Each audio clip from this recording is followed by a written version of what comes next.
ஸ்ரீ குருப்யோ நமஹ. தெய்வத்தின் குரல் மூன்றாம் பகுதி 304வது தலைப்பு. சிவநாம மகிமை, சிவன் தரும் மகிமை. தொடர்ச்சி. யத்வயக்ஷரம் நாம கிரேரிதம் ருணாம் சக்ருத் பிரசங்காத் அகம் ஆசுஹந்தி. துவயக்ஷரம் நாம, இரண்டே இரண்டு அக்ஷரம் உள்ள சிவநாமா, பஞ்சாட்சரமாக அதற்கு முன்னாடி பிரணவம் பின்னாடி நமக சொல்லணும் என்று கூட இல்லை. அவ்வளவு சிரமம் வேண்டாம். இரண்டு எழுத்தை சொன்னாலே போதும். சிவ சிவ என்கிலர் தீவினையாளர் என்றுதான் திருமந்திரத்தில் கூட இருக்கிறது. பஞ்சாட்சரமாக சொல்லவில்லை.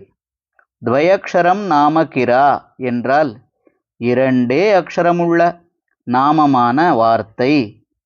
இந்த வார்த்தையானது மனிதர்களால் சொல்லப்பட்டால் நிருணாம் ஈரிதம், மனுஷ்யர்களால் சொல்லப்பட்டால் எப்படி சொல்ல வேண்டும்?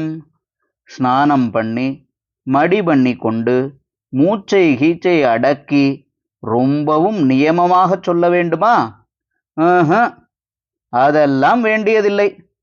சக்ருத் பிரசங்காத், ஏதோ ஒரு தடவை பேச்சுக்கு நடுப்புற எத்தனையோ அரட்டை அடிக்கிற போது சிவனை நினைத்து மனசை செலுத்தி புத்திபூர்வமாக அவன் பேர் என்று சொல்ல வேண்டியது கூட இல்லை.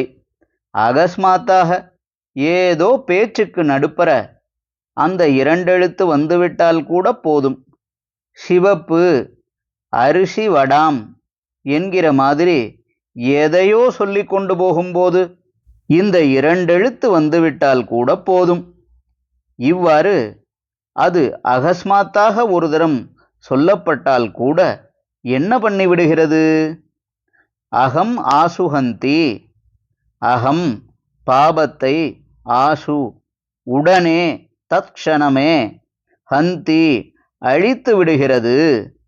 பேச்சுக்கிடையே ஏதோ ஒரு தரம் சிவ என்ற இரண்டு அக்ஷரத்தை அகஸ்மாத்தாக சொல்லிவிட்டாலும் அதுவே சமஸ்த பாபத்தையும் போக்கிவிடும். ஹரஹர சங்கர, ஜெய ஜெயசங்கர. தெய்வத்தின் குரல் மேலும் ஒலிக்கும்.